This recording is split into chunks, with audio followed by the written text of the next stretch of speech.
और अब खबर विस्तार से। खबर रायपुर से। पीएल पुनिया को कोरोना हुआ है और कांग्रेस के प्रभारी हैं पीएल पुनिया। हालांकि जानकारी ऐसी भी मिली कि कोरोना उन्हें था, लेकिन जानकारी सामने नहीं निकल कर आ पाई। पुनिया और उनकी पत्नी संक्रमित हैं। बीती रात उन्होंने ट्वीट कर जानकारी दी है। रायपुर से दिल्ली जाने के बाद उन्होंने जांच की बात कही है।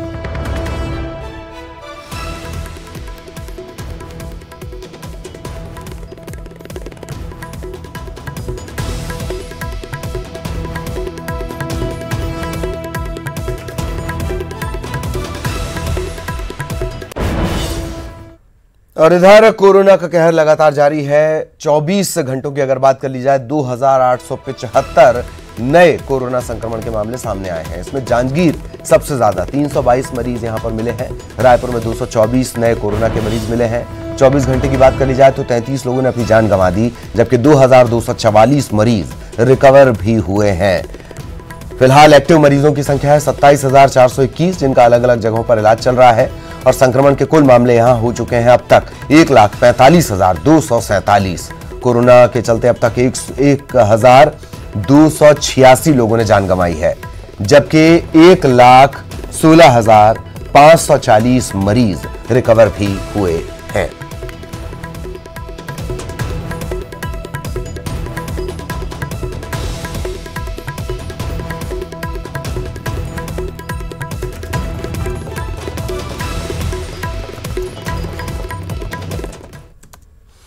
सहयोगी ममता इस वक्त हमारे साथ जुड़ी हुई हैं। सीधा आपको लिए चलेंगे सहयोगी ममता के पास। ममता, कोरोना का कहर लगातार बढ़ते जा रहा है।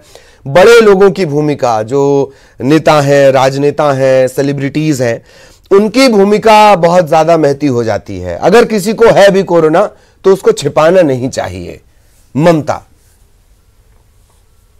बिल्कुल, देखिए जिस तरीके से लगातार कोरोना का संक्रमण बढ़ता जा रहा है और मौतों का भी आंकड़ा बढ़ता जा रहा है, उसके बाद में कहीं ना कहीं ये सोचने की ज़रूरत है कि हमारी जिम्मेदारी कहाँ कहाँ पे और जो है वो तय हो जाती है। हम आम लोगों से तो उम्मीद करते हैं, लेकिन जिस तरीके से हम देख रहे हैं कि जो राज्य में जो खास लोग हैं और जनप्रतिनिधि हैं, वो जिस तरीके की अगर एक तरह से कहीं उदाहरण पेश कर रहे हैं, वो कहीं ना कहीं आम लोगों के बीच में गलत मैसेज दे रहा है। लगातार लोगों से कहा जा रहा है कि सोशल डिस्टेंसिंग का पालन करें, लेकिन तमाम जो पार्टियों के जो आयोजन हो रहा है, खुद कांग्रेस पार्टी के जो आयोजन हो रहे हैं, आप देख सकते हैं कि किस तरह से खुलेआम सोशल डिस्टेंसिंग की धज्जियां उड़ाई जा रही हैं।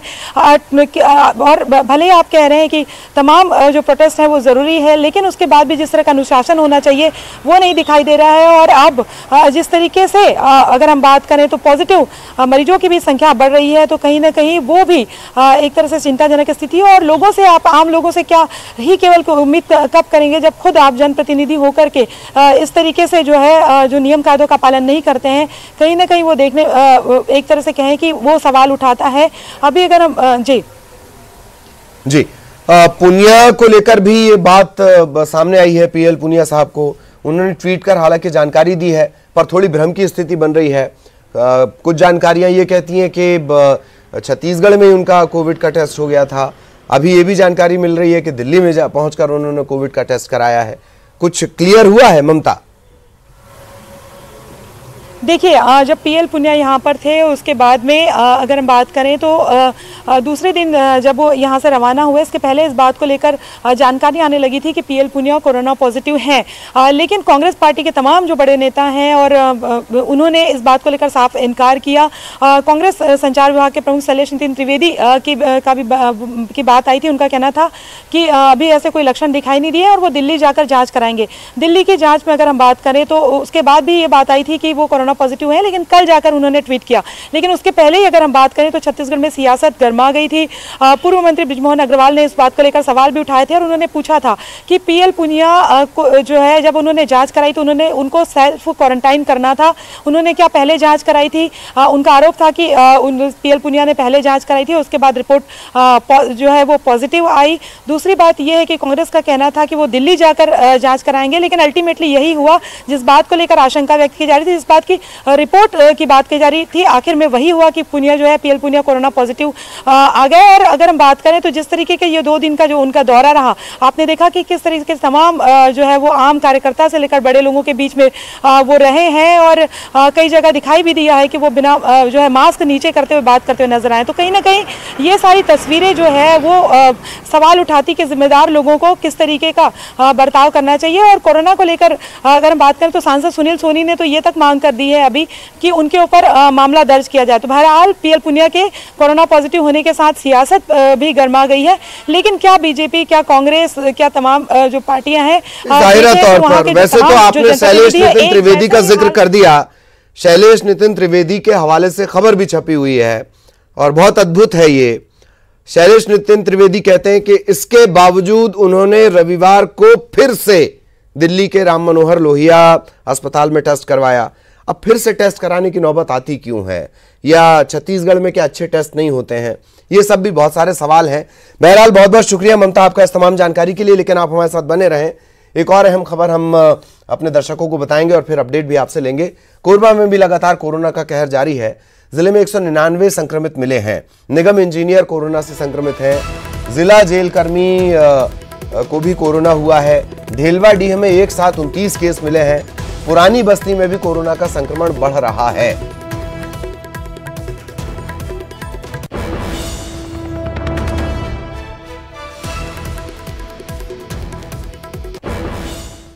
तो कोरोना संक्रमण अपनी जगह है और छत्तीसगढ़ और खासतौर पर रायपुर वो अपनी पुरानी बीमारियों से वैसे ही जूझ रहा है। वो है drugs dealing, drug paddling, drugs supply. Raipur में ड्रग्स सप्लाई का पूरा मामला और भिलाई में ड्रग्स लेने वालों की लिस्ट, ड्रग्स इस्तेमाल करने वालों की लिस्ट बहुत लंबी है।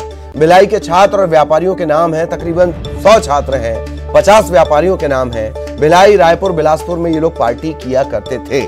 न्यूज 18 मध्य प्रदेश छत्तीसगढ़ लंबे अरसे से ये बात उठाता रहा कि छत्तीसगढ़ में ड्रग्स की तस्करी का या तो ये एक रूट है और या फिर यहां पर ड्रग्स की सप्लाई सबसे ज्यादा होती है। गांजे की सप्लाई का ये बहुत बड़ा रूट है, बाकी नशों की सप्लाई का ये बहुत बड़ा रूट है। अब जिस तरीके से ये मामले खुलकर सामने आ रहे हैं, एक ये ताजा मामला जैसे आप देख रहे हैं कि भिलाई में ड्रग्स लेने वालों की एक लंबी चौड़ी लिस्ट है। लगातार इन पर नजर रखनी चाहिए थी। कैसे ये रैकेट बन जाते हैं, कैसे ये इतना बड़ा नेक्सस तैयार हो जाता है, कैसे 100 छात्र झांसे में आ गए, 50 व्यापारी झांसे में आ गए, नशा करने लगे, पुलिस को भनक ही नहीं लगती है। ममता हमारे साथ लगातार बनी हुई है। ममता, लिस्ट सामने आई है, 100 छात्र हैं, 50 व्यापारी हैं और ये बता रहा है कि भिलाई में अगर ये स्थिति है तो फिर ये बेमानी है कि हम कस्बाई इलाकों के बारे में चर्चा करें या उन रूट की चर्चा करें जहां से ड्रग्स, गांजा सप्लाई होता है छत्तीसगढ़ के मार्फत दूसरे राज्यों में भी। ममता, देखिए, अगर हम बात करें कि पुलिस अगर इस बात को लेकर कहती है कि अब सारी चीज़ें को खुलासा हो रहा है, तो कहीं ना कहीं ये बेहद शर्मनाक भी है और इसको ये भी मान के चलना चाहिए कि पुलिस का जो सूचना तंत्र है, जो खुफिया तंत्र है, वो बेहद ख़राब रहा है। और उसकी अगर हम बात करें कि जिस तरीके से आंखें चौकन्नी होनी चाहिए, ये नहीं रही है, कहीं ना कहीं लापरवाही बरती गई है।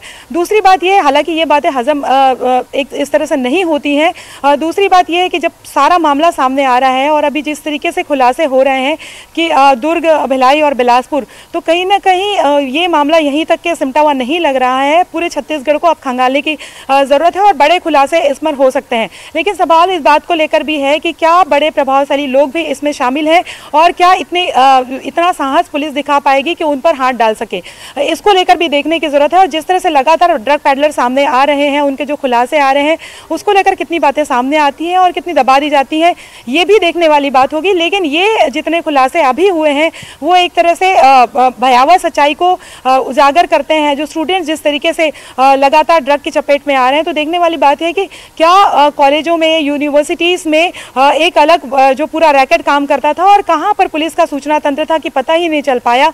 और जिस तरीके से जब कोकीन पकड़ाई थी शुरुआत में और 2 लोग पकड़ाए थे, तब भी हमने सवाल किया था कि सर, क्या आपको जब पहली दफ़ा पकड़ाए तो क्या वो आश्चर्य लगा था पुलिस को, या आपको लगा था कि ऐसा हो सकता है। तो इस बात को लेकर पुलिस ने गोलमोल जवाब दिया था। तो कहीं ना कहीं ये ज़रूर है कि आप देखने वाली बात होगी कि इस पूरे मसले को लेकर किस तरह से आगे और भी जो सच्चाई सामने आती है। लेकिन ये सवाल भी खड़ा होता है कि आप सिर्फ गांजे पे फोकस रह गए, आप छोटी मोटी चीज़ों को पकड़ने में फोकस रह गए, लेकिन जो बड़ा एक नेक्सस काम कर रहा था उसको लेकर आपको एक तरह से कहें कि कहीं ना कहीं आंखें जो है वो बंद किए हुए थे या किसी तरह की गलतफहमी में रहे। लेकिन ये छत्तीसगढ़ को लेकर जिस तरीके से अब चीजें सामने आ रही है, पुलिस के कार्यप्रणाली पर भी सवाल उठा रही है। अगर स्थितियां काबू में ना हो, अगर स्थितियां काबू में ना हो तो मामला फिर मुंबई हो जाता है धीरे धीरे। बहुत बहुत शुक्रिया आपका ममता इस तमाम जानकारी के लिए। आमतौर पर ड्रग्स और इस तरीके का जो नेक्सस होता है, इस तरीके का जो कारोबार है नशीले पदार्थों का, इसमें यह माना जाता है, कॉमन थ्योरी है कि जितना बताया जा रहा है सरकारी एजेंसियों के द्वारा, उससे कहीं ज्यादा छिपाया जाता है सरकारी एजेंसियों के द्वारा। अगली बड़ी खबर भी रायपुर से। नशीले सिरप के साथ 2 लोग गिरफ्तार किए गए हैं। लाभांडी से दोनों को गिरफ्तार किया गया है। 69 बोतल नशीली सिरप इनके पास से बरामद की गई है। तेलीबांधा पुलिस ने कार्रवाई की है।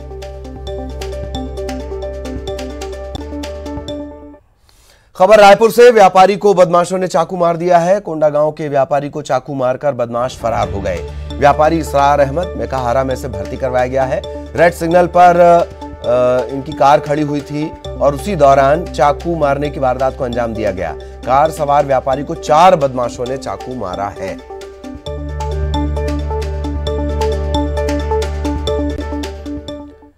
अगली खबर भी रायपुर से ही। इंजीनियरिंग कॉलेजों में आवंटन, आज सीटों का आवंटन होगा। दूसरे चरण में सीटों का आवंटन होगा और प्रवेश की प्रक्रिया शुरू होगी। बीई में छात्र एडमिशन ले सकेंगे। अब तक 3107 छात्रों ने रजिस्ट्रेशन कराया है। 20 अक्टूबर तक प्रवेश की प्रक्रिया चलेगी।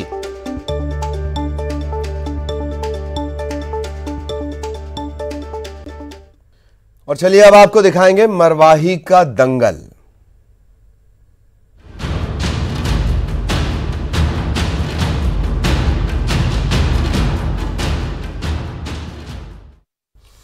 मरवाही के दंगल के लिए उम्मीदवार लगभग तय हो गए हैं। बीजेपी के बाद अब कांग्रेस ने भी अपने प्रत्याशी की घोषणा कर दी है। कांग्रेस ने के ध्रुव को अपना उम्मीदवार बनाया है। स्थितियां डॉक्टर बनाम डॉक्टर की बन गई हैं। कांग्रेस ने इसका ऐलान भी कर दिया। इससे पहले बीजेपी ने डॉक्टर गंभीर सिंह पर अपना भरोसा जताया और इसके बाद मरवाही में अब लड़ाई हो गई है डॉक्टर बनाम डॉक्टर की। याद करिए, न्यूज 18 मध्य प्रदेश छत्तीसगढ़, हमारे सहयोगी अवधेश ने बहुत पहले इस बात का इशारा किया था कि मरवाही का जो दंगल होगा, अगर उसमें जोगी फैक्टर हटा दिया जाए तो बीजेपी कांग्रेस की तरफ से वो डॉक्टर बनाम डॉक्टर नजर आ सकता है। आखिरकार ऐलान के बाद वो तस्वीर साफ हो गई। लेकिन इस सियासत की तीसरी और सबसे मजबूत धुरी है जोगी परिवार और जोगी कांग्रेस।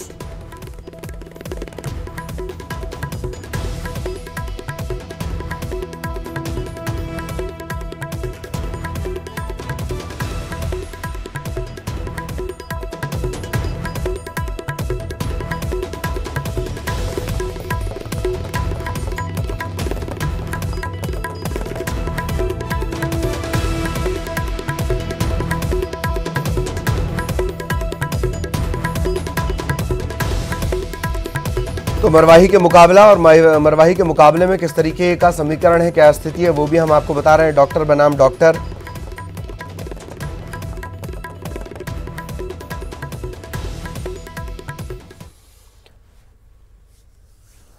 इधर पूर्व सीएम अजीत जोगी की बहू और जेसीसीजे नेता अजीत जोगी की पत्नी ऋचा जोगी ने जाति मामले में मुंगेली जिला छानबीन समिति को जवाब भेज दिया है। समिति को भेजे अपने जवाब में ऋचा जोगी ने और वक्त मांगा है। अपने जवाब में उन्होंने लिखा है कि बिलासपुर जिला रजिस्ट्रार कार्यालय में एक कर्मचारी के कोरोना पॉजिटिव होने के कारण कार्यालय 7 अक्टूबर से 11 अक्टूबर तक बंद है। इसके चलते 1940 के से जुड़े हुए जो मूल दस्तावेज हैं वो उपलब्ध नहीं हो पाएंगे। इसीलिए नियमों के तहत समिति को उन्हें व्यक्तिगत सुनवाई और वीडियोग्राफी में गवाहों के प्रति परीक्षण का अवसर भी देना चाहिए।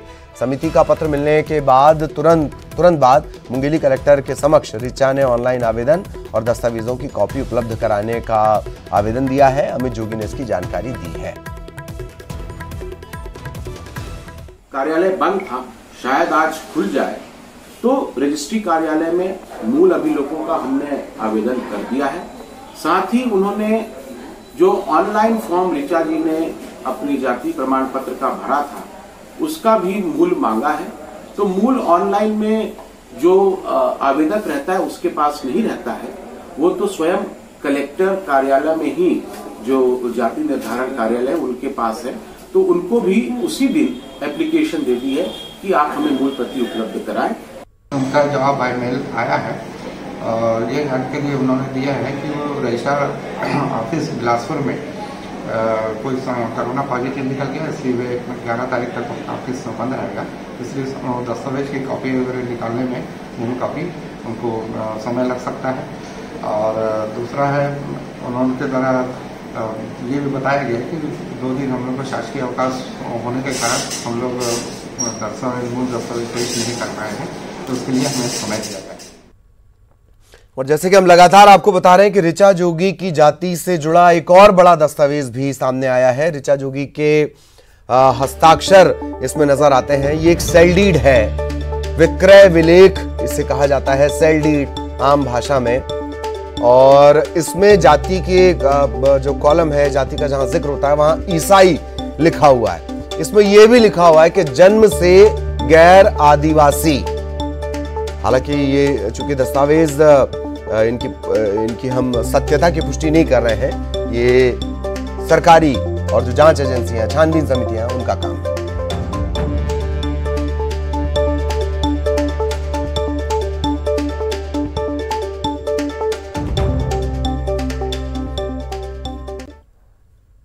और इसी के साथ इस बुलेटिन में इतना ही। नमस्कार।